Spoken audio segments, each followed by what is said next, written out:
grabación en la nube. Bienvenida, Rosita, a nuestra sesión.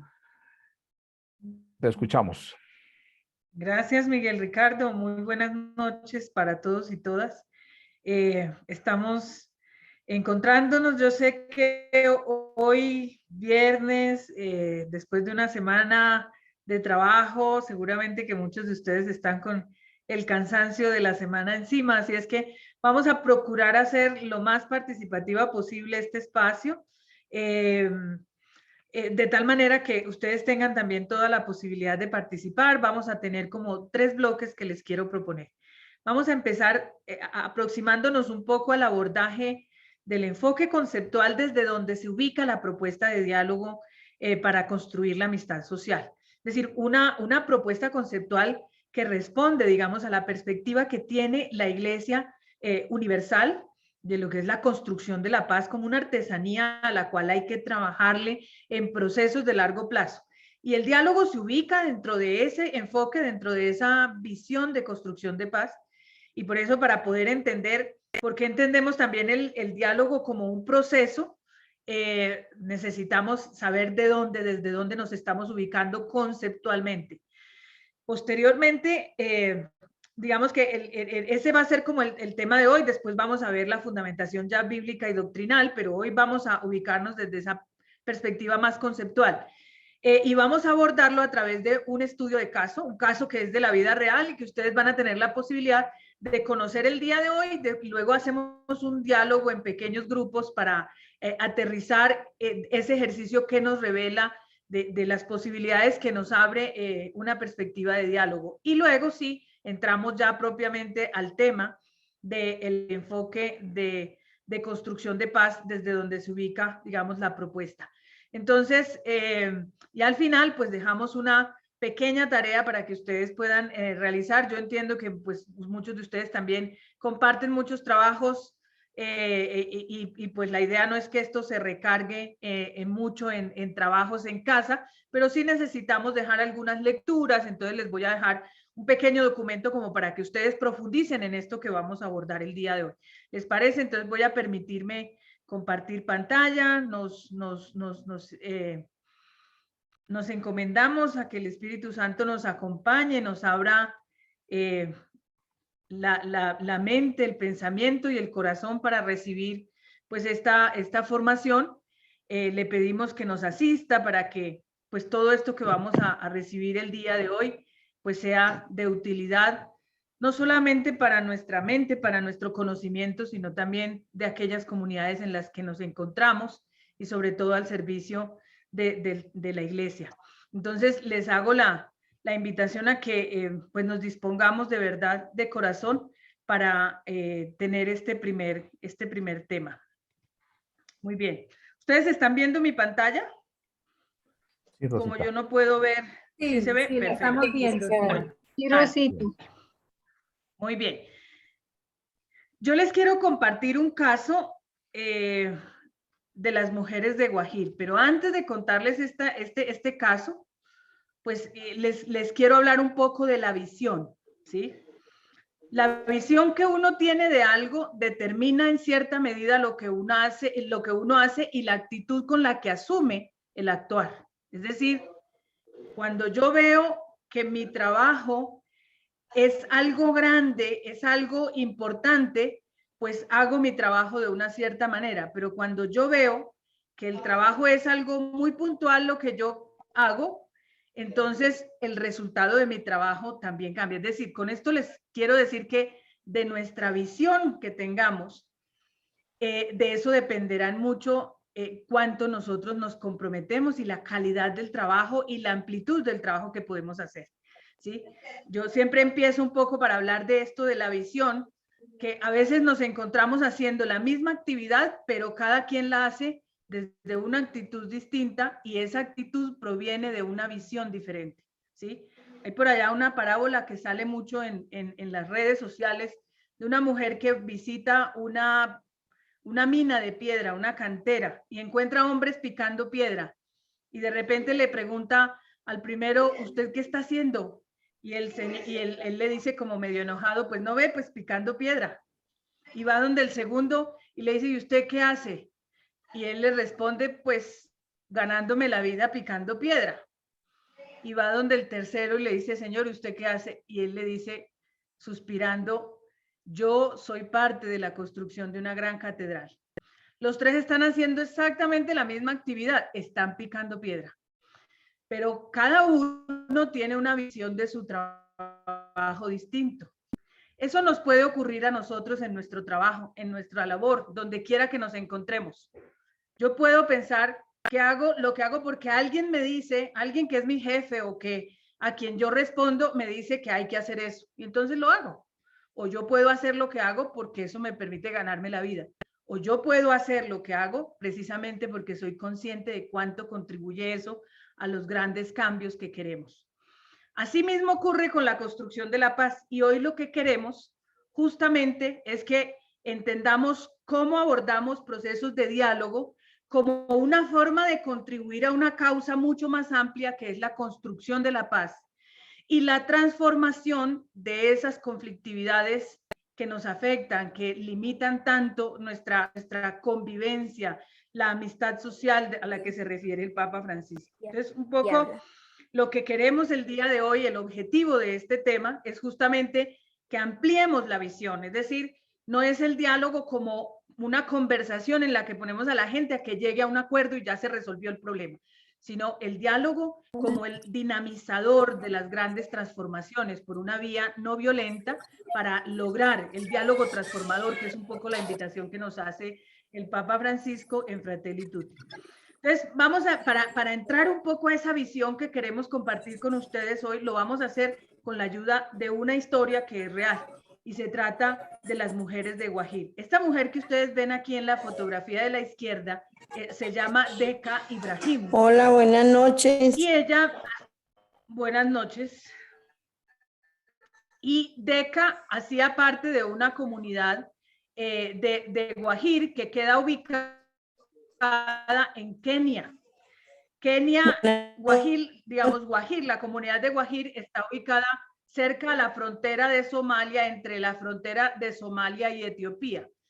Guajir como tal no tenía una guerra, el problema es que había una guerra entre Etiopía y Somalia y desafortunadamente pues a ellos les empezó a afectar, es decir, como que quedaron en medio de la conflictividad y eso produjo en ellas una realidad prolongada, es decir, Deka se acuerda cuando empezaba una balacera que de repente cada vez que empezaban a sonar los disparos o que se generaba una confrontación armada, pues ellas tenían que correr debajo de la cama y ella corre con su niña y se mete debajo de la cama y estando debajo de la cama recuerda que cuando ella tenía la edad de su hija, es decir, cuando ella tenía más o menos 7 u 8 años, su mamá apenas empezaba la confrontación, también corría a meterla a ella debajo de la cama. Y en ese momento en Deka hay como un cambio de chip. Ella dice, o sea, ¿cuántas generaciones más vamos a tener que soportar esta misma situación? ¿Hasta cuándo estamos dispuestos a sencillamente acostumbrarnos a que cada vez que hay disparos tenemos que correr a escondernos? ¿Hasta cuándo nos vamos a sentir condenados irremediablemente a esta situación? Y en ese momento ella empieza a conversar con las otras mujeres de su comunidad y empieza a decir, esto está bien, o sea, realmente tenemos que resignarnos a vivir eternamente bajo esta situación y empiezan a dialogar entre ellas. Hacen un descubrimiento entre ellas, es decir, empiezan a dialogar entre ellas y ver sus necesidades y darse cuenta que en realidad tanto las mujeres de un clan como las mujeres del otro grupo que estaban confrontándose, pues tenían las mismas necesidades, tenían las mismas pérdidas, porque lo cierto es que las mujeres de ambos clanes estaban sacrificando a sus hijos porque eran los hombres se los llevaban reclutados para la guerra y las hijas pues siempre condenadas a vivir y repetir su misma realidad. Y entonces un día, entre lo que dialogan entre ellas, deciden que una primera necesidad que ellas experimentan, es decir, ¿qué podemos hacer desde donde nosotros estamos? Desde lo que tenemos a nuestro alcance, ¿qué podemos hacer para que esta situación cambie? Y entonces ahí descubren que las mujeres de ambos clanes que estaban en guerra tenían un lugar en común. Y conversando, fíjense, estando en bandos enemigos, se dan cuenta que tienen un lugar en común para satisfacer una necesidad común. Y era la plaza del mercado. En la plaza del mercado, ellas deciden que allí quieren convertir esa plaza como en un santuario de paz, como un lugar seguro, donde ellas pudieran sencillamente ir a proveerse de los alimentos para alimentar a sus hijos y a sus hijas. Se ponen de acuerdo y empiezan a desarrollar una estrategia entre ellas para protegerse entre todas. Fíjense que mujeres de ambos clanes tuvieron la posibilidad de decir, pero si ambos necesitamos proveernos de alimentos, pues hagamos una tregua. En la plaza no vamos a permitir que haya confrontación armada nunca más. Y ellas toman posesión de la plaza, se organizan y empiezan a trabajar allí, haciendo de la plaza un lugar seguro. Cuando, claro, en la medida en que eso se va consolidando como propuesta, ellas deciden organizarse y empezar a buscar la manera de ir un poco más allá. Es decir, además de que lograron pacificar un poco, hacer seguro en la plaza de mercado, ellas deciden que quieren ir un poco más allá y se organizan, las mujeres de Guajir por la Paz. Y hacen su pequeña organización y desde ahí ellas hacían los turnos, entre ellas hacían las conversaciones con los, digamos, los guerreros de cada clan para asegurarse de que respetaran en la plaza de mercado como un lugar seguro. Y ahí entienden que sus hijos siguen siendo reclutados para la guerra y entonces deciden ir con el consejo de sabios, con el consejo de los ancianos, porque ellas dicen, nosotros no podemos sentar a dialogar a los clanes. Primero porque en este contexto cultural en África, la palabra de la mujer no es valorada. Es decir, ellas no tenían voz para poder llegar ante una instancia donde se toman las decisiones. Y entonces dijeron, ¿cómo nos organizamos para poder que alguien hable en nombre nuestro? Y acuden ante uno de los mayores, uno de los ancianos de la comunidad, pero fueron muy estratégicas. Buscaron al que menos poder tenía. Es decir, un anciano que era respetado, que era escuchado dentro del Consejo de Ancianos, pero no era el más poderoso. ¿Por qué razón? Pensemos un poco en qué estrategia hay detrás de no buscar al más poderoso. Era el que menos les amenazaba a los demás.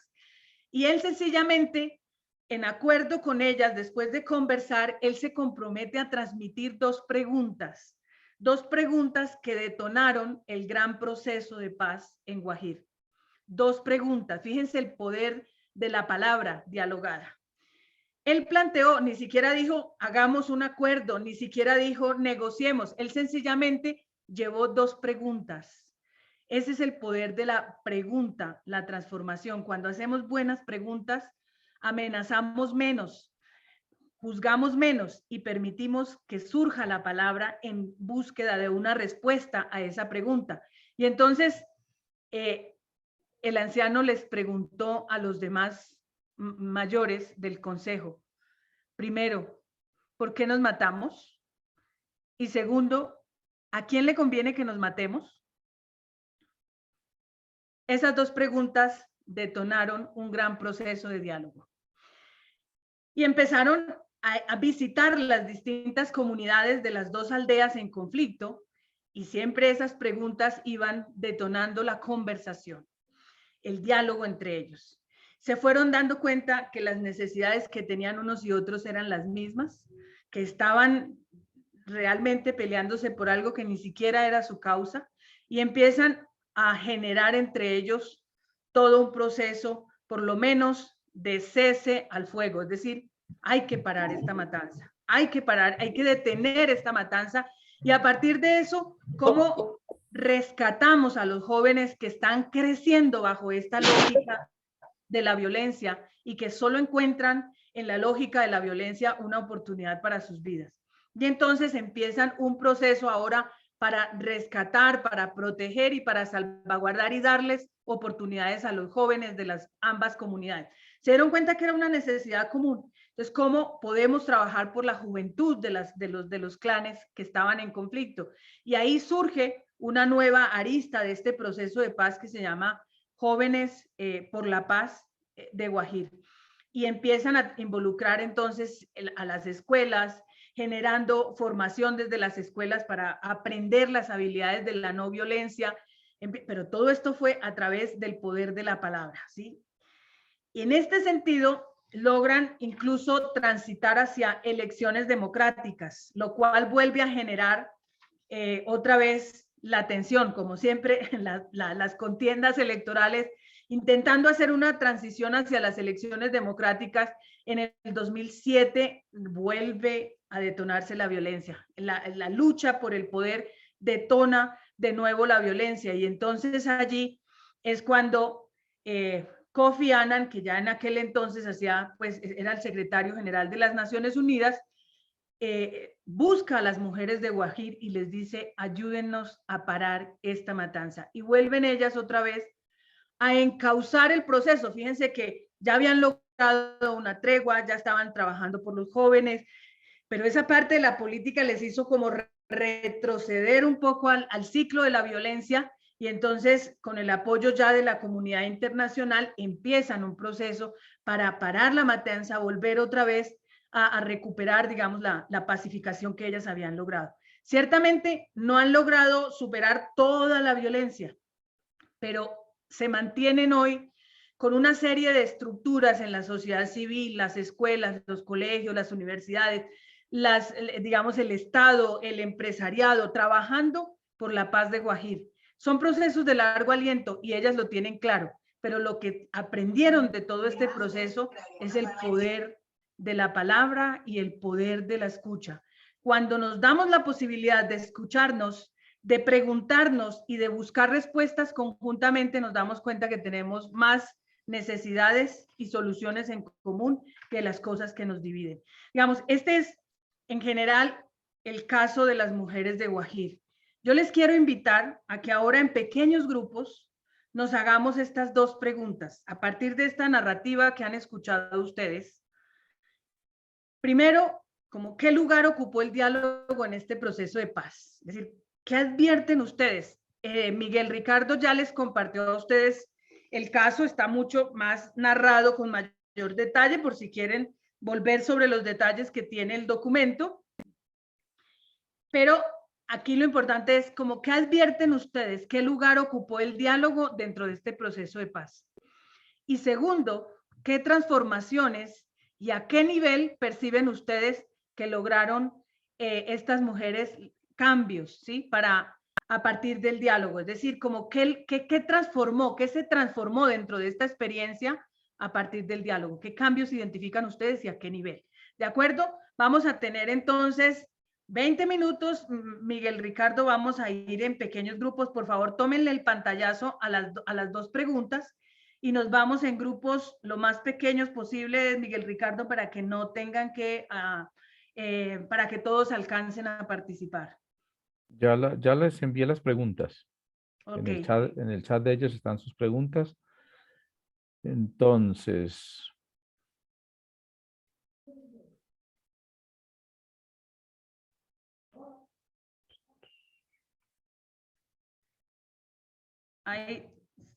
con 21 grupos salen de 5 participantes. ¿Ya lo armaste?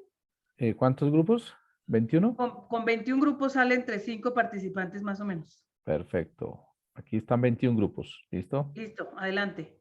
Entonces, para ir a los grupos les va a llegar una invitación. Ustedes sencillamente le dicen aceptar para que puedan ir a los grupos. Si no le dicen aceptar, no van a llegar allá. Entonces, por favor, les vamos a decir aceptar a los grupos. Bueno.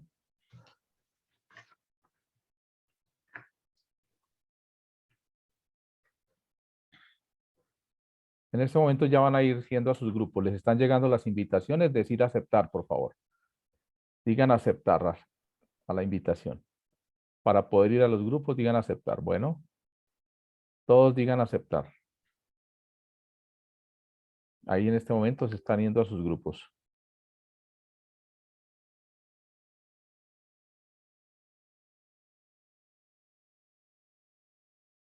Vamos a decir aceptar los que todavía están por ahí. Tienen que decir aceptar. Bueno.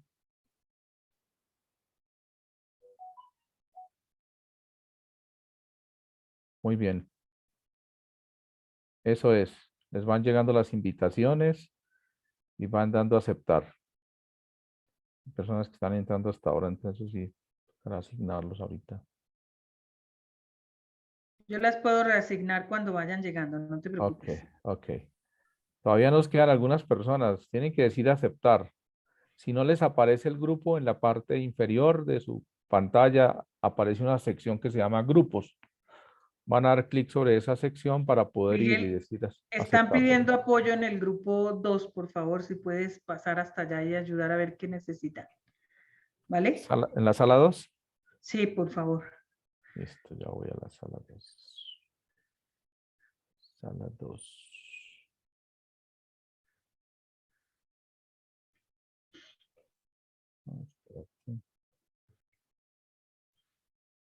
Para compartir un poquito, pero la idea ahora es que conversemos un poco sobre el caso de las mujeres de Guajir. Yo quisiera pedirle a algunas, al menos unas 2 personas de 2 grupos distintos que nos compartan qué reflexionaron. A ver, Erika, levantaste la mano. Adelante, Erika. Bueno, muy buenas noches. Mi nombre es Erika López, agente pastoral social Diócesis de Sincelejo. Nuestro equipo, pues, a partir de la primera pregunta que nos hace y es, ¿qué lugar ocupó el diálogo en el proceso de paz de las mujeres de Guajir?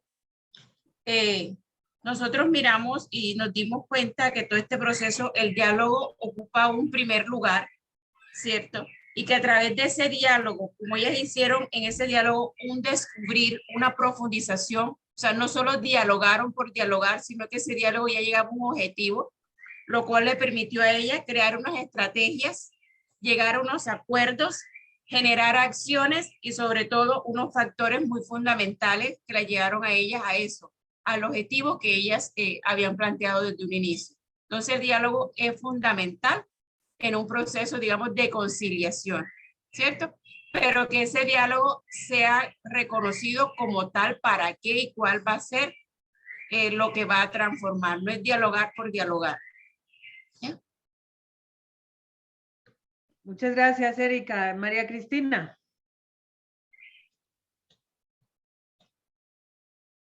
Enciende Tienes tu el micrófono, por favor. micrófono.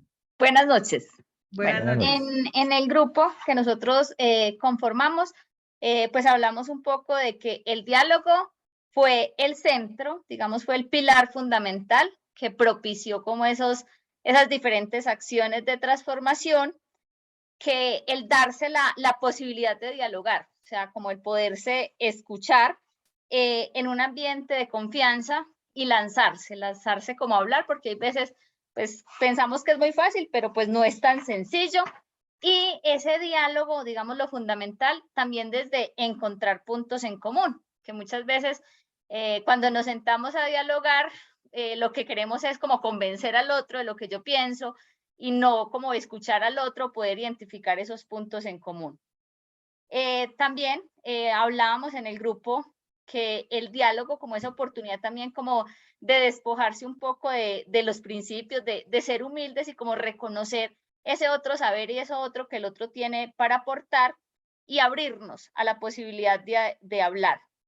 Y hablaban también que esto como que permitió generar eso de espacios seguros, espacios de confianza, donde se pudiera, pues porque para poder dialogar necesitamos sentirnos seguros, sentirnos escuchados y que lo que yo diga pues también va a ser importante y tenido en cuenta. Muchas gracias, María Cristina, y al grupo por la reflexión que hicieron. Liber Fidel, adelante. Encienda su micrófono, por favor. Buenas noches.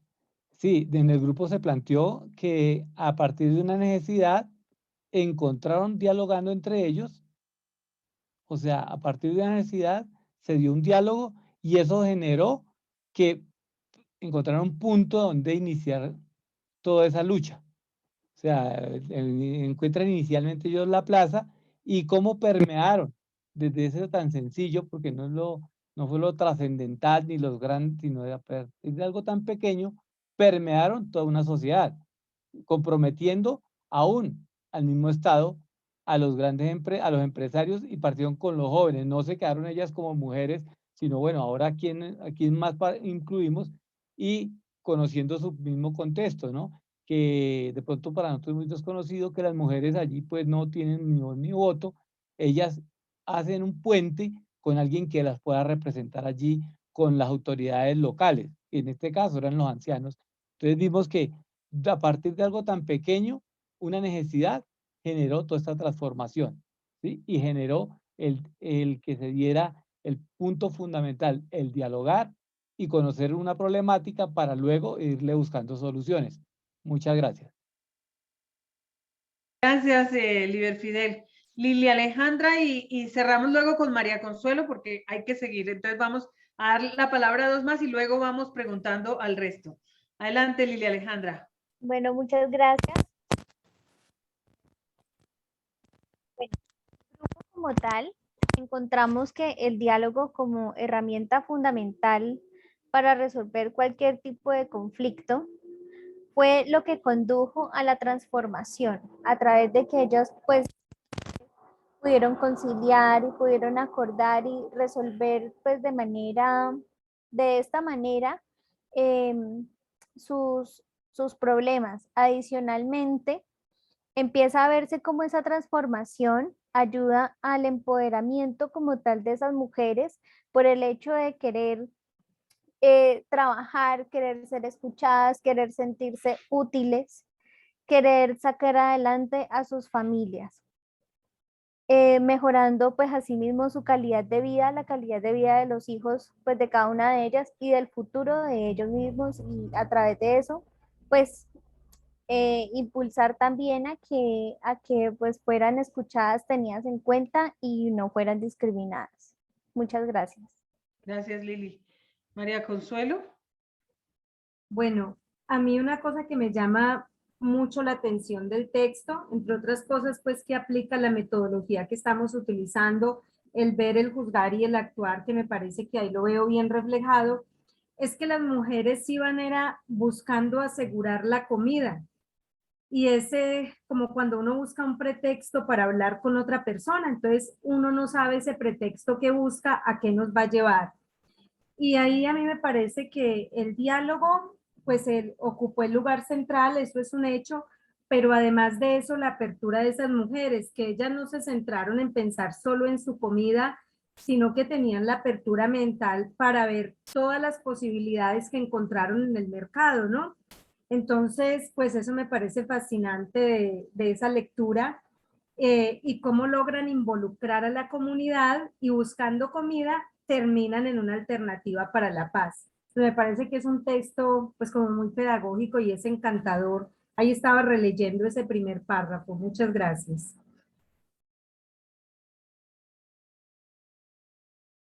Cerramos contigo, Irma, muy rápidamente, muy brevemente. Enciende tu micrófono, por favor. Buenas noches, mi nombre es Irma Aricapa. Pienso que a raíz de un hecho violento se crea necesidad de dialogar y es así como esas mujeres se empoderan de esa necesidad, buscan las alternativas, buscan las formas de hacerlo, transforman ese hecho en diálogo, en acuerdos para tener un objetivo y un final que es la tranquilidad, el bienestar y salvaguardar la vida de sus familias, de los jóvenes y transforman ese diálogo en hechos de acuerdos para terminar en paz las comunidades. Y es así como buscan otros niveles, los llevan a otros niveles, involucran a otras personas, no solamente ya ellas como mujeres, sino jóvenes y otras personas que tienen como ese poder, ya que las mujeres siempre han sido discriminadas y han tenido como muy pocos espacios en lo político, en lo social, en toma de decisiones. Entonces ellas ahí se empoderan y lo importante es el empoderamiento de esas mujeres, la necesidad de un hecho violento, llevarlo a un diálogo de paz, a unos acuerdos y finalmente tener esa tranquilidad y llevarlos como a esa paz que buscaban ellos para su entorno. Bien. Muchísimas gracias a todos. Estoy segura que los 20 grupos o 21 grupos alcanzaron a dialogar al respecto. Vamos en un siguiente espacio le damos oportunidad a otros grupos para que ojalá todos tengamos la oportunidad de participar. En aras del tiempo, vamos a brindar algunos elementos conceptuales que son muy importantes para entender de qué tipo de diálogo y cómo se ubica una propuesta de diálogo dentro de un marco integrado de construcción de paz, que es en el que nosotros como Pastoral Social Cáritas Colombiana, como miembros de la red Cáritas Internacionales, hemos hecho la opción, digamos, de cómo contribuir a la construcción de la paz y la reconciliación bajo este enfoque. Entonces, eso es un poco lo que les quiero compartir en esta parte. Lo primero que tengo que decirles es, esto que les voy a compartir no se trata de una receta, es decir, nosotros no creemos que la construcción de paz se hace con un paso a paso que hay que memorizar y aprenderse de memoria para luego ir a replicar tal cual en cada territorio. Si ustedes se dan cuenta, en el caso de las mujeres de Guajir, brota de una inquietud. Aquí lo importante es cómo la iglesia logra leer esas inquietudes y conectar las inquietudes. Miren que ahí hay un elemento que va a ser fundamental a lo largo de todo este diplomado. El papel de la iglesia fundamentalmente es ayudar a encontrar aquellas partes que están en posiciones contrapuestas, contradictorias, en calidad de adversarios o incluso que están en bandos enemigos, por decirlo así, encontrar vasos conectores, principios comunicantes, necesidades comunes, es decir, algo que les permita conectar, moverse en disposición de escucharse y de buscar soluciones conjuntas. El diálogo fundamentalmente se ubica en la tarea, ¿sí?, de movilizarnos de posiciones contrapuestas a un lugar donde nos encontramos. Ese lugar donde nos encontremos tiene que tener unas características que el caso de Guajir nos lo refleja muy bien, y es, hay que construir, digamos, condiciones seguras para que el diálogo, digamos, produzca frutos. Y ahí sí que nosotros podemos aprender. Y la idea es que en este diplomado vamos a estar construyendo, aprendiendo, apropiando herramientas para cómo generar condiciones seguras, adecuadas, para que los diálogos sean posibles. Todos estamos habilitados para hacer diálogos. No hay que ser grandes expertos ni grandes mediadores. Desde nuestros lugares podemos ser facilitadores de iniciativas de diálogo. Lo importante es que realmente tengamos presente que hay unos mínimos que sí es importante garantizar. Entonces, no se trata de darles una receta, se trata de brindar algunos principios, de dar algunos elementos que son fundamentales al momento de pensar. Entonces, cuando nosotros estamos hablando de la construcción de la paz, estamos claramente diciendo, nosotros entendemos que la construcción de la paz se hace desde distintos niveles trabajados en forma complementaria, ¿sí?, con una mirada, digamos, aglutinante, con una mirada, digamos, donde podamos nosotros construir capacidades de reducir polarización dentro de un mismo nivel de la sociedad y capacidades de conectar entre los distintos niveles de acción donde nosotros tenemos presencia y la oportunidad de actuar como iglesia. Vamos a representar, digamos, la sociedad como esta pirámide. A muchos no nos gusta esta forma de ver la sociedad piramidal, porque no es la ideal, tampoco es la propuesta cristiana. La propuesta cristiana es que vivamos sociedades circulares, es decir, en la expresión pura de la comunitariedad, es decir, más circular. Sin embargo, nuestros sistemas en los que nosotros vivimos están estructurados y funcionan de manera ciertamente piramidal. Y podemos decir que hay como 3 niveles desde donde se puede abordar la construcción de la paz. Está el nivel de base, es decir, el trabajo de base, ese que podemos hacer en las comunidades. ¿Cuántas de nuestras comunidades, cuántas de nuestras familias se encuentran absolutamente polarizadas por un tema concreto, la política? ¿En cuántas de nuestras familias se vuelve imposible hablar de política? Porque el hermano está con el Partido Verde, el primo está con el Partido Rojo y el otro está con el amarillo, y entonces se vuelve imposible hablar desde las ideas porque cada quien está enranchado y no se hablan. En tiempo de elecciones se pelean, se vuelven enemigos. ¿Cuántos procesos y comunidades quedan rotas después de una contienda electoral?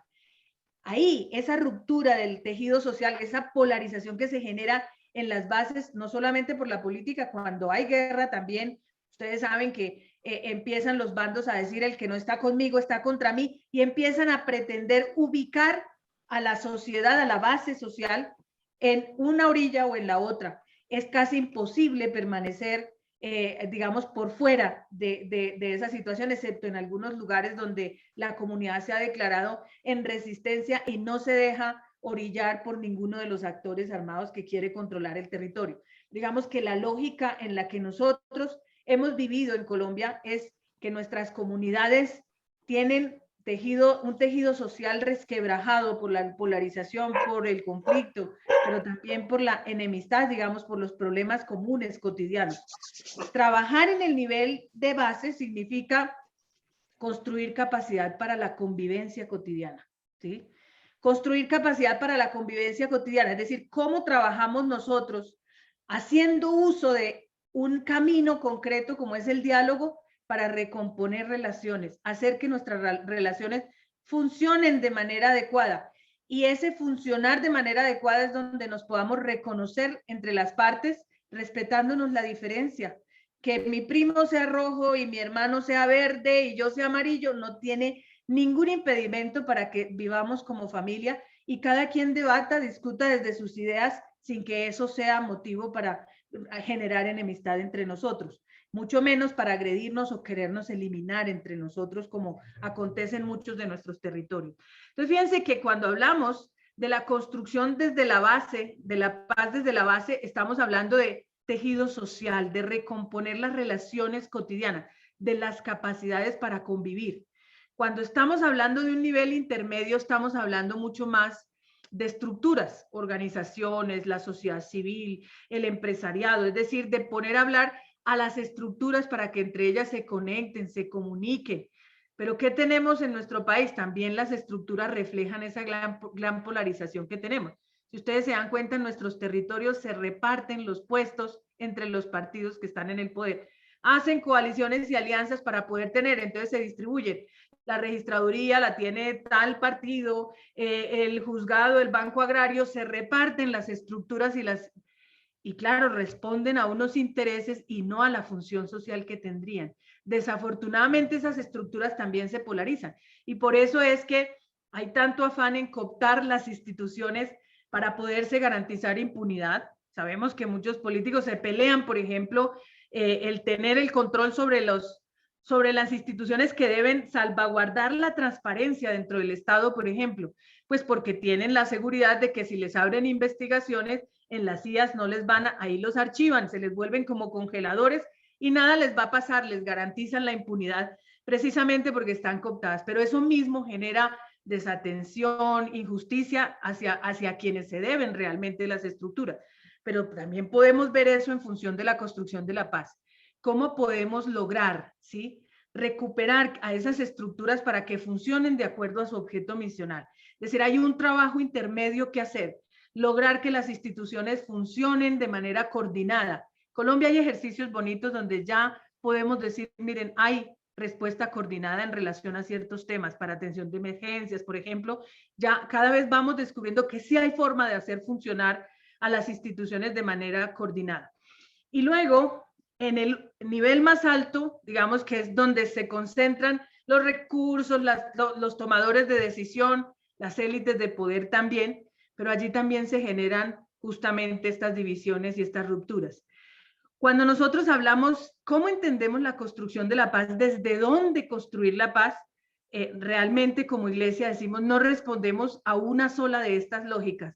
Hay unos que dicen que es de abajo hacia arriba, otros que de arriba hacia abajo, otros que del centro hacia afuera, pero nosotros tenemos claro que todas las tres visiones son importantes y complementarias. Pero lo decimos de otra manera, el cambio empieza de dentro hacia afuera. Es decir, tal como nos traza Evangelii Nunciandi, que el cambio, la evangelización tiene que transformar la sociedad. Pero para que eso ocurra tiene que haber un cambio en el ser humano. En su encuentro con la palabra, en su encuentro con Jesucristo, la persona descubre, ¿sí?, ¿sí?, que ahí está la fuente de todo lo que necesita para su felicidad, para poder construir lo que necesita y hacerse agente de cambio hacia afuera, trabajar con otros por el bien común. Y entonces, cuando Evangelii Nunciandi nos muestra qué es la evangelización. ¿Cómo se evangeliza? ¿Cómo podemos saber que estamos haciendo bien la tarea como iglesia? Cuando transformamos por la fuerza poderosa de la palabra que anunciamos, ¿sí? Transformamos el corazón de la persona, se transforma el corazón de la persona, se transforma las relaciones que las personas establecen, ahí viene la amistad social, la convivencia, se transforman las estructuras, miren, está este nivel intermedio, y los modelos de vida. Cuando hablamos de los modelos de vida, hablamos más de los sistemas que rigen nuestra sociedad. Por eso el Papa Francisco, aunque muchos lo acusan de comunista, dice, hay que revisar el modelo económico, porque ese modelo económico sacó del centro a la persona, que debe ser el propósito del desarrollo, y puso en el centro la ganancia, y vuelve a la persona una mercancía que si no produce la descarta, y por eso tenemos tanta desigualdad. Está denunciando que ese modelo de vida no es un modelo de vida humano, que está deshumanizando a la sociedad y que es el causante de muchos de los problemas que tenemos. Si ustedes leen en Fratelli Tutti, la denuncia de un mundo cerrado está denunciando esa cultura de la indiferencia que nos ha implantado un modelo, un sistema económico que es perverso, y nos está invitando a que replanteemos ese modelo. Pero llegar a transformar el modelo de vida empieza con las pequeñas transformaciones en el corazón de las personas. Si nosotros nos remitimos de nuevo al caso de las mujeres de Guajir, ¿el cambio con quién empezó? Deca. Recuerden, es Deca debajo de la cama, protegiendo a su hija, que se acuerda que ella misma vivió eso cuando estaba pequeñita, y ella dice, yo no quiero que esto sea para toda la vida. Algún día esto tiene que cambiar, y toma la decisión de dar un paso adelante y transformar esta realidad. Es Deca, es decir, el cambio empieza en el cambio de actitud de una persona, en el corazón de una persona que se pone una necesidad y la pone en búsqueda, la hace salir a buscar, a relacionarse con otros y encontrar caminos para resolver esas preguntas comunes y suscitar justamente esos caminos de transformación. Así justamente, el caso de las mujeres de Guajir nos refleja cómo ellas empiezan queriendo resolver un tema de un lugar seguro donde poder proveerse de alimento. Eso podemos decirlo, es un trabajo muy de aquí, pero luego se dan cuenta que necesitan a las estructuras. Entonces van con el consejo de mayores y luego con las universidades, con las escuelas, las estructuras, las involucran para hacerlas funcionar en favor del proceso de transformación que quieren. Y finalmente, hasta generar modelos políticos, modelos democráticos que les permitan hacer sostenibles esos cambios que van logrando. Fíjense que el caso nos muestra de manera muy concreta cómo entendemos de manera complementaria los distintos lugares desde donde se puede lograr la transformación. Hugo, estás levantando la mano. Sí, quería aportar que es que las mujeres de Guajir hicieron parte de un proceso de incidencia. Proceso de incidencia, utilizaron uno de los pasos de la incidencia política. No eran escuchados, buscaron a aquel que es escuchado, se apoyaron en él, buscaron a los jóvenes para ser más fuertes frente para parecer más fuertes frente al proceso que ellas querían realizar. Gracias, exactamente. Es decir, fíjense que ellas mismas no se reconocían con el poder de decidir y de tomar decisiones, pero ellas llegan hasta quienes sí podían decidir y lo hacen a través de una acción de influencia, de influir, de incidir. Y por eso es tan importante que nosotros nos ubiquemos en dónde está mi lugar, dónde estoy yo en este momento. Entonces, aquí entre nosotros hay personas que son líderes dentro de una comunidad, son líderes de base. Y allí, en ese nivel, podemos empezar a gestar procesos de diálogo, ¿sí? Para resolver problemas cotidianos, ¿sí? Necesidades comunes. Allí podemos empezar a ser artesanos de diálogo y de amistad social. Es poder empezar a entender dónde estoy yo ubicado dentro del escenario social y desde dónde puedo yo plantarme como agente de cambio para ser un artesano, digamos, de la paz, emprendiendo iniciativas de diálogo, poniendo a conversar a otros que poco a poco, reconociéndonos, nos demos cuenta que tenemos más en común que cosas que nos dividen. Pero luego ellas mismas se organizan. Entonces, fíjense que cada nivel nos va mostrando, de repente entre los que estamos aquí, hay personas que hacemos parte de una estructura, ya sea de la iglesia o de una organización. Y de repente está aquí directores de pastoral social, que tienen, digamos, representan, ¿sí? Podemos decir, somos líderes de nivel intermedio, es decir, que trabajamos hacia comunidades, pero que también tenemos posibilidades de dialogar con los tomadores de decisión. Entonces, ahí tenemos otra oportunidad, tejer. Quienes estamos aquí representando a las estructuras, tenemos la posibilidad de acompañar procesos de base, pero luego generar condiciones para que los tomadores de decisión escuchen a los líderes de base. Fíjense que ahí hay una lógica, desde cada lugar hay una manera distinta de intervenir, pero si lo hacemos conectado entre los distintos niveles, tenemos muchísima mayor oportunidad. Bien, vamos avanzando porque si no, ahora, también tiene que ver con el cuándo, es decir, una es en dónde, desde dónde construir nosotros la paz, pero otra tiene que ver con cuándo es el momento y de qué manera conviene dependiendo de en qué momento estamos. Usando la metáfora del fuego, ¿sí? Se reconoce que todo tipo de conflictividad tiene momentos distintos, ¿sí? Hay un momento donde el conflicto es potencial, es decir, hay como una tensa calma, sabemos que se están como, cuando usted va al campo y de repente se da cuenta que hay mucho sol, que la tierra está muy seca, que hay mucho chamizo por ahí y que alguien fue a pasear y dejó botado una botella de vidrio. Todos sabemos qué puede pasar con una botella de vidrio, el chamicero seco y el sol a todo dar. ¿Qué pasa? ¿Qué ocurre? Un incendio puede dar. Se Pues se puede puede dar un generar incendio. fuego y hay un Es decir, incendio. sabemos que están las condiciones dadas para que Prende. el calor... Genera una chispa. Exacto, para que el Un calor... detonador. Exacto, detone. Es decir, hay un conflicto potencial. Nosotros muchas veces en nuestras comunidades vemos venir, se están dando las condiciones y no intervenimos a tiempo. Por no prevenir, dejamos que reviente la confrontación. Muchas veces vemos venir las situaciones y no hacemos nada porque sentimos que no nos corresponde, porque muchas veces es una situación donde ya estamos hasta el cuello que nos lleva a decir si nos tocaba haber hecho algo. ¿Sí? Ese es un momento, digamos, el conflicto potencial es cuando están las condiciones dadas para que en algún momento reviente, digamos, la manifestación del conflicto, pero el conflicto está ahí, es potencial. Luego viene el momento de la chispa, es decir, cuando brota, hay un evento, un hito, algo que detona. A eso le llamamos la confrontación. Cuando detona eso, fíjense que muchas veces cuando se genera un incendio forestal, porque hay sequía, recuerden cuando recién empezó, el año que empezó la pandemia, el 2020, lo que pasó en Australia. Las enormes y altísimas temperaturas, cómo agarraron ventaja y después se salió de control, no podían controlar los incendios. ¿Cuántas vidas, cuánto va a tardar en recuperarse? Se salió de control. Es decir, una vez se da la confrontación, viene la crisis. La crisis es cuando se pierde la posibilidad de tener control sobre lo que ocurre. Ya ahí caen víctimas que no tenían nada que ver con los grupos en confrontación.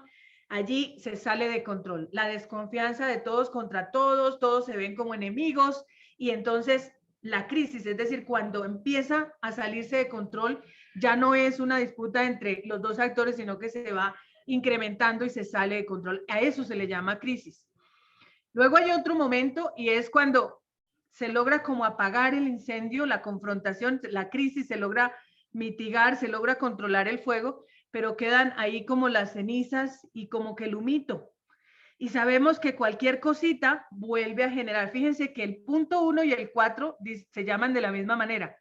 Conflicto potencial. La diferencia es que el punto 4 ya pasó por un momento de confrontación y lo que está ahí es como reencauchándose. En muchos de nuestros territorios podemos decir, vivimos un momento después del acuerdo donde se experimentó una cierta tranquilidad durante un tiempito y ahora estamos como regenerando el conflicto, estamos viendo el recrudecimiento del conflicto como que se regeneró, ahora con otros actores, ahora con otros. ¿Por qué razón? Porque no pudimos ver que mientras se estaba implementando el acuerdo de paz había que copar, digamos, el territorio con las instituciones, con el Estado, con la ciudadanía activa, de tal manera que esos escenarios que fueron controlados por los actores armados no permitiera la regeneración, digamos, de otras formas de violencia. Entonces, allí tiene que ver un poco con estos dos escenarios, es decir, el fuego puede volver a abrir y puede regenerarse. Entonces, fíjense que bajo esta escalada y dinámica del conflicto, lo que hacemos en construcción de paz también es distinto. En un momento de crisis, usted no puede ponerse a decir hay que educar para la paz, hay que hacer. En un momento de crisis, pues hay que atender con la claridad de que estamos apagando literal. Nuestro actuar allí es apagando incendios, es limitar y mitigar el daño que causa la crisis como tal. Es decir, concentrarnos en las víctimas, atenderlas, asistirlas, y después viene el otro proceso de organizarlas, de ayudarles a recuperar su voz y su capacidad de actuar. Pero en cada momento del conflicto, ¿sí? Por eso es tan importante que cuando nosotros estamos en los territorios estemos permanentemente atentos. Esto es un papel que saben hacer muy bien las diócesis, por ejemplo, y por eso es que a veces desde nuestros proyectos en un nivel nacional, si no estamos atentos, bien conectados, bien comunicados con las diócesis, que son las que están permanentemente metidos en esta realidad, con frecuencia nosotros podemos llegar a querer hacer acciones para un momento en el que no se encuentra el territorio. Y eso se llama acción con daño. Porque no hemos leído, a veces diseñamos los proyectos pensando en que el territorio está viviendo un momento, pero mientras va la agencia, aprueban los recursos y llega la plata, vamos a ir a implementar y ya no es el momento en el que habíamos planeado.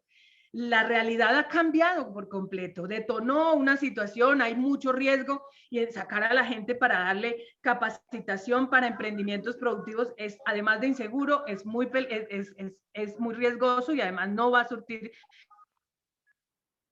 el efecto que queremos. Eso significa que hay que hacer un ejercicio permanente de identificar en qué momento está la situación de conflicto en un territorio para saber de qué manera nosotros tenemos que adecuar nuestra respuesta.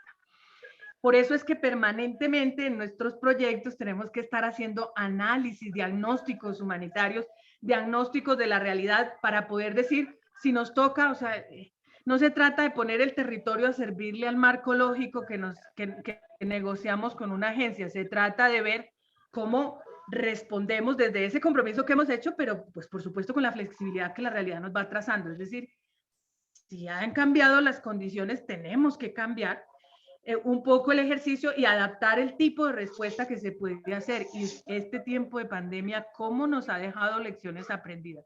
Muchos de nuestros proyectos fueron hechos para un contexto que la pandemia cambió por completo y nos obligó a entender que nos toca hacer respuesta diferenciada. Entonces, de acuerdo a cada momento, el tipo de actividad que podemos hacer para construir paz es distinto.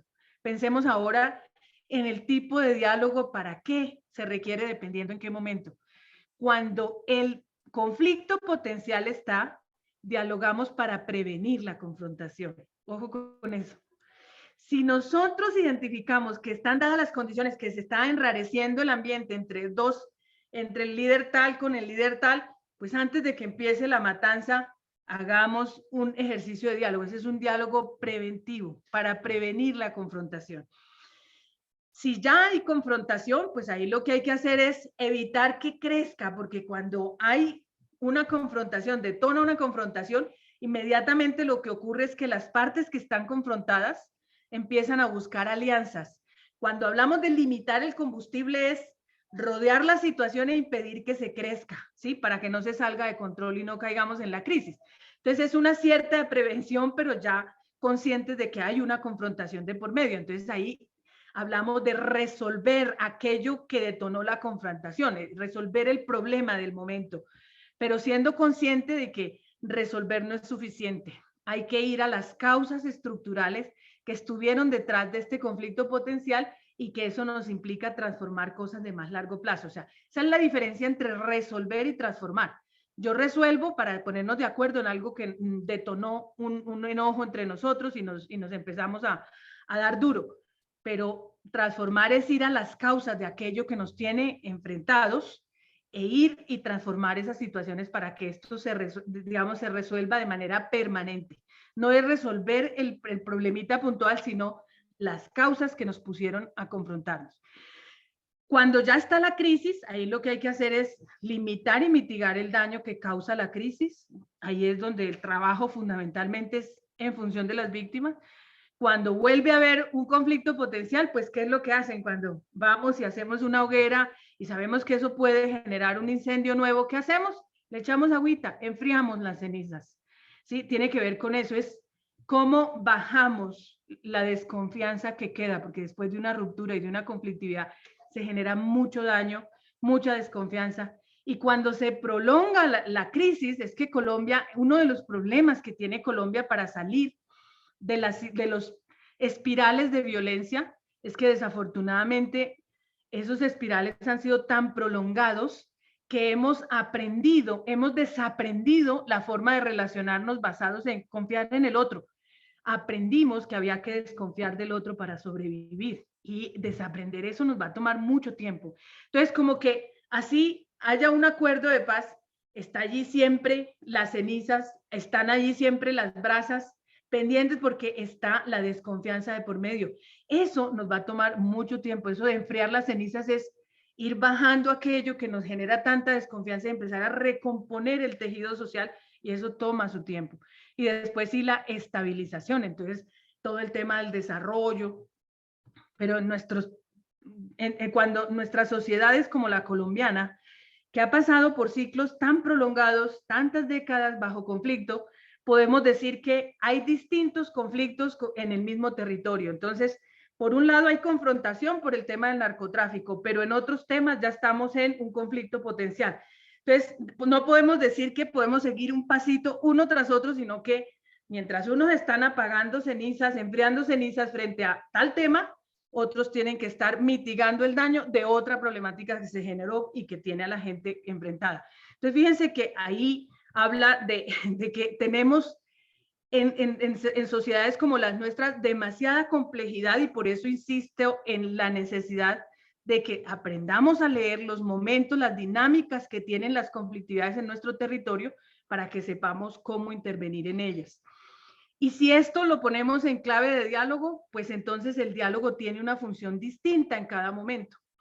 ¿Sí? Dialogamos para prevenir, dialogamos para resolver, dialogamos para darle voz a aquellos que resultaron afectados en la crisis, dialogamos para recomponer, para transformar, y dialogamos sobre todo para incidir, para cambiar, para establecer cambios duraderos. Entonces, fíjense que hay formas distintas, y por eso entendemos que el diálogo puede ser todo un proceso y que depende también de cuánto nosotros vayamos desarrollando la capacidad.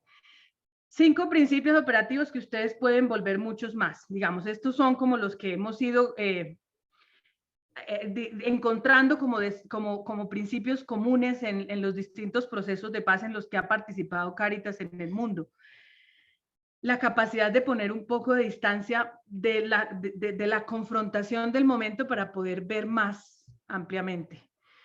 Ese principio globalizante significa aprender a tomar un poco de distancia de la confrontación para poder ayudar a ver un panorama más amplio, porque el papel de la iglesia en muchos casos de estos es ayudar a encontrar algo que le permita a todas las partes que se están viendo todo lo feo ahora y se están atacando porque cada quien ve lo feo del otro, y ayudar a poner una mirada común, ¿sí? Ayudar a poner la mirada más allá del caos del momento. Algo que levante la mirada, que genere esperanza. Eso es el principio globalizante, es decir, tomar distancia para poder ver un poco más allá de lo que el caos a veces nos obliga a ver. Agachamos la cabeza y miramos solo el caos del momento y nos cuesta ver un poco más allá. La interdependencia, entender que, ustedes lo decían, en el caso de las mujeres de Guajir, ¿sí? Ellas fueron descubriendo que ellas podían hacer ciertas cosas, pero otras no. Pero no se quedaron ahí. Es que como nosotros no tenemos ni voz ni voto, no podemos hacer nada. No, tenemos a nuestros mayores que hacen parte de los consejos. Esos mayores son familiares, pues busquemos y hagamos que ellos hagan su parte. Eso significa interdependiente, entender que no tenemos todos que hacer todo. Tenemos que aprender a relacionarnos estratégicamente con otros para ganar mayor potencial transformador. Sostenible es aquello que somos capaces de responder a la crisis del momento, ¿sí? A la necesidad puntual del hoy, sin dejar de pensar en los cambios estructurales a los que hay que seguir abonando. Es decir, pensar en la necesidad de hoy, pero también en la de las futuras generaciones. ¿Cómo lo hicieron las mujeres en el caso de Guajir? cuando entendieron que ellas hoy estaban cambiando y lograron su plaza segura. Pero si no cambiaban la mentalidad de sus jóvenes, esos jóvenes habían nacido en la guerra y estaban aprendiendo a vivir para la guerra. Entonces, ¿cómo desinstalar eso? Las futuras generaciones generaron un sistema educativo pensado en función de la paz. Y eso es sostenibilidad. Estratégico. Hay que aprender a ser estratégicos, es decir, nosotros necesitamos generar acciones que perduren en el tiempo, esto es sostenibilidad, pero que luego alcancen un nivel de impulso que ellas sigan por su propia cuenta. Es decir, no podemos generar dependencia. Sí, allá hay un poco de lo sostenible, pero lo estratégico. Miren el ejemplo que está puesto aquí en el gráfico. Cuando ustedes van a sacarle combustible a un vehículo, ustedes ponen una manguera y absorben, ¿cierto? ¿Para qué absorbemos? Generalmente es para que coja impulso, pero una vez llega aquí al punto máximo, ya no seguimos chupando porque nos van a llenar la boca de combustible. Entonces, dejamos que ya el fluido siga por sí solo y él sigue solo saliendo, ya no necesita que nadie esté jalando, ¿sí? Que nadie esté absorbiendo. Eso es ser estratégico, es decir, tener la capacidad de generar acciones y procesos que necesitan un aliento al inicio, pero luego pueden seguir solos. Y dejar infraestructura. Miren, las mujeres de Guajir se organizaron en el Grupo de Mujeres por la Paz de Guajir. Organizaron la propuesta educativa, generaron una red de colegios para la paz, organizaron al empresariado, le generaron infraestructura para que sostengan la causa, ¿sí? Entonces, pensar en que cualquier iniciativa que nosotros hagamos, ¿por qué muchos de los diálogos fracasan? Porque generan los puntos de acuerdo, pero luego no generaron ni las estrategias para que se sostengan, ni generaron la infraestructura que quede responsable para darle seguimiento. Y desafortunadamente, pues el papel puede con todo. Entonces, fíjense que allí hay una lógica importante. Esto lo vamos a avanzar en una próxima sesión. Lo dejo como para que ustedes en la presentación le vayan echando una ojeadita para los que trabajan en la pastoral. Esto no es un tema nuevo. Es justamente la combinación de estas dos preguntas, ¿desde dónde y cuándo?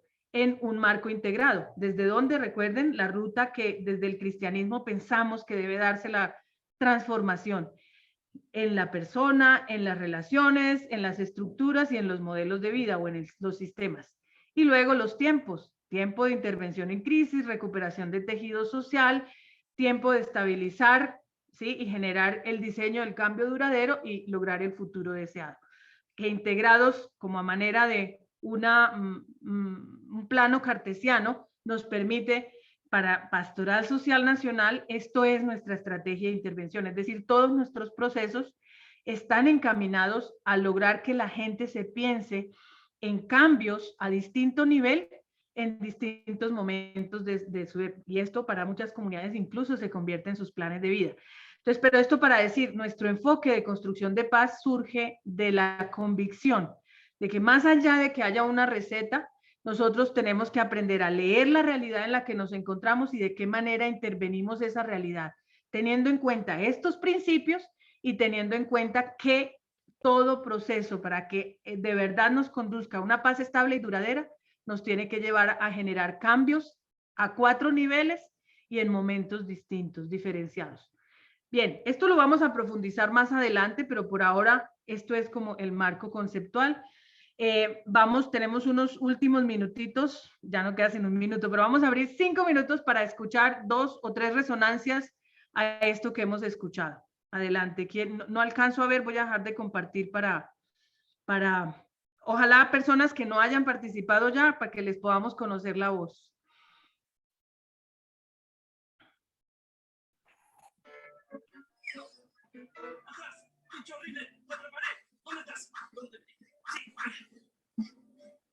No todos al tiempo, yo sé que ya están durmiéndose y viernes apenas.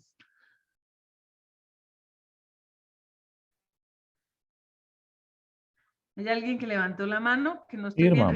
Irma, adelante. Me disculpa porque yo soy muy hablona y en todo, desde el colegio, la escuela siempre he sido muy participativa, doy una espera, pues vi que nadie alzó la mano, lo hago yo. Adelante, tranquila. es unos temas muy interesantes desde la parte de diálogo, la paz, la necesidad de buscar esos espacios. Y es así, por ejemplo, en el caso mío, lo llevo a este espacio como mujer y viendo la crisis parecido un poco a lo de estas mujeres. Por ejemplo, en mi municipio se daban esos temas. Cada nada eran corra, escóndase, ya toma guerrilleras, esto por allí. A mí me tocó vivir en carne propia una caída catastrófica por allá en la calle porque había una toma guerrillera. Y de los mismos nervios yo era ría y tendía en el suelo y la gente me decía, Irma, párese, Irma, y sonaban las balas y yo, o sea, los mismos nervios. Entonces, así como uno toma la decisión de pronto hacer esa representación de mujeres y desde ese punto de vista y de ese liderazgo, porque ya hace más de 11 años que yo soy una líder social, soy la representante legal de una asociación de mujeres víctimas de la violencia del Doncello, hago parte de la Mesa Municipal de Mujeres del Doncello, he hecho parte de la Mesa Municipal de Víctimas del municipio. Es desde ahí donde uno empieza a transformar las comunidades y de una u otra forma sembrar en ellas esa semilla que transforma comunidades en aprendizaje, en diálogo, en acompañamiento. Todo esto contribuye a mejorar las condiciones sociales de diálogo, de paz, de tranquilidad. Pues a medida que uno hace ese liderazgo va avanzando en estos espacios, va ocupando estos espacios. Lo digo en mi caso como mujer, lo he hecho, lo estoy haciendo y lo sigo haciendo. Para mí es muy gratificante ayudar a las mujeres desde ese rol que he desempeñado y que ellas, gracias a Dios, han depositado en mí esa confianza. Entonces, me parece interesante esa reflexión, el video, porque me hace relacionarme de los mismos acontecimientos con ellas, parecido, muy idéntico. Entonces, es muy fructífero cuando uno toma la decisión, si no lo puede hacer desde lo político, pero lo hace desde las bases fundamentales, que es la población en los diferentes niveles educativos, sociales, de diferentes estratos, comunidades, afros, indígenas. Entonces, mire que para mí es muy gratificante esto, sembrar esa semillita de amor y de paz que uno deposita en ellas y que ellas reconocen hoy en día quién es el papel o qué papel desempeñamos nosotros en la sociedad. Es por eso que me interesa mucho y participo de todos estos diplomados, participo de muchos eventos que tengan que ver con la mujer. Entonces, eso me hace sentir bien y desde ahí, pues, los felicito a ustedes porque siembran también ustedes como pastoral social en nosotras las personas que transmitimos esa tranquilidad y ese granito de arena hacia otras personas. Es muy gratificante contar con ustedes porque nos aportan conocimiento y así mismo nosotros poder replicar esos conocimientos y aplicarlos a esas comunidades. Vale, Irma, gracias. Mainori, un minuto, por favor, interven tú. Buenas noches, mi nombre es Mainori Fierro de la Asociación Campesina de Villalobos, aquí también desde San Vicente del Caguán en el Caquetá.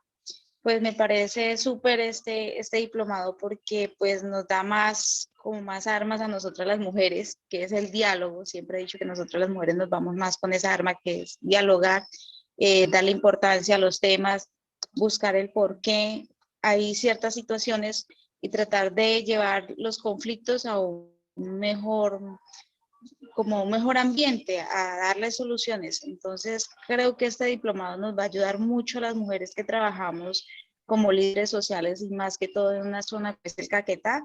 Súper, me parece. Muchísimas gracias por permitirnos participar de este diplomado. Gracias, Mainori. Vamos a darle la palabra a Sonia un minuto más y cierra el padre Vicente Legarda y de paso despide la sesión. Adelante, Sonia. Buenas noches, pues sí, me parece muy bueno todo lo que estamos aprendiendo porque eso es una base fundamental para nosotros las madres y las líderes que estamos liderando todo lo que tiene que ver con el conflicto armado. Y más es como te digo, como fortalecernos y les damos muchas gracias por lo que nos están enseñando para así fortalecernos, tanto nosotros como las otras personas que lideramos. Muchas gracias. Gracias, Sonia. Padre Vicente, adelante. Bueno, muchísimas gracias. Un saludo, Rosita, un saludo, Miguel, y todos también igual. Creo que este diplomado y la sesión del día de hoy pues nos deja dos tareas y dos enseñanzas muy grandes que las daría como resumen desde mi perspectiva. La primera, creo que ese diálogo que fue ascendente y la única herramienta con la cual iniciaron ellos era la palabra. Creo que una palabra que es lo que no cuesta, la tiene toda persona y que poco a poco fue multiplicándose y haciéndose más y más diálogos hasta poder transformar. Fue un diálogo transformador donde alcanza la paz y donde alcanza muchos elementos más que en el camino se fueron descubriendo. Y lo segundo, creo que los criterios para poder construir la paz también tenemos que irlos profundizando y comparándolos directamente con las tareas específicas que tenemos en nuestros territorios.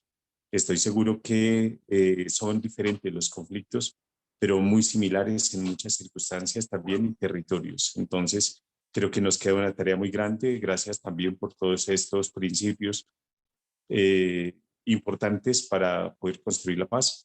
Y bueno, seguiremos muy atentos también siguiendo en este diplomado. Muchas gracias por la invitación y porque creo que va a ser una respuesta para estos siguientes años, donde se va a necesitar tanto el diálogo en nuestro territorio y en Colombia.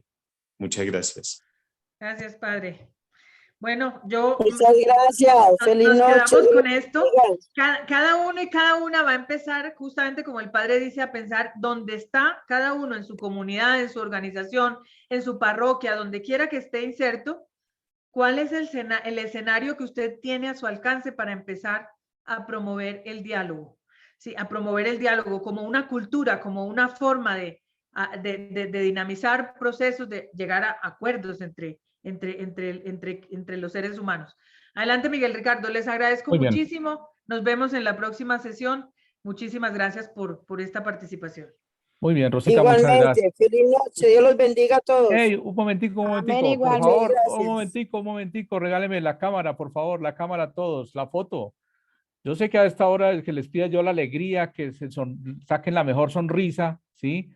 Mira, Camila está sacando la mejor sonrisa, eso es muy bien, excelente. La mejor sonrisa, ahí hay algunas cámaras apagadas. Padre Vicente, regálenos su cámara, por favor. Listo, muy bien. Entonces nos vamos con la foto de la alegría. Muy bien, muchísimas gracias. Gracias para todos. Muy bien. Muchas gracias. Dos cositas. Gracias. Una sola antes de que se vayan. Entonces, por favor, mantengan sus micrófonos cerrados todavía, por favor. Mantengan sus micrófonos cerrados todavía. Muy bien. Hoy aprendimos una cosa. Es nuestra primera sesión, pero aprendimos una cosa. Vamos a trabajos en equipos. Cuando vamos a trabajos en equipos, tenemos que hacer lo primero, es aceptar ir a trabajo en equipo. 2, tiene que haber un vocero. Y ese vocero tiene que tener claro cuál es el número de la sala, porque no saben algunos ni en cuál sala estuvieron. Entonces, la sala. Y 2, estar preparados para participar, ¿sí? Y sobre todo cuando vayan a las salas dialogar, imagínate, el diplomado Diálogo para la Amistad Social y todos callados. Yo pasé por varias salas, por eso hago la observación, todos callados, nadie hablaba, nadie decía nada, y estamos en un diplomado Diálogo para la Amistad Social. Tenemos que tener ese liderazgo de llegar y generar ese diálogo para la amistad social. Era una única observación para poder cerrar en esta noche. A todos ahora sí pueden abrir sus micrófonos y decir buenas noches a todos. Feliz noche, chao, chao. Buenas noches. Y por este grupo sí le preguntamos, no se le olvide. Buenas noches. Buenas noches para todos. Hasta luego. Gracias. Para todos. Feliz noche para todos. Nos vemos el miércoles. Feliz noche para Bueno. todos. Chao, Dios los bendiga. Feliz noche, Cuídense. feliz noche, miércoles. feliz noche. Feliz noche para Buenas todos. noches. Nos vemos el Feliz noche para miércoles. todos. Gracias. Delicioso.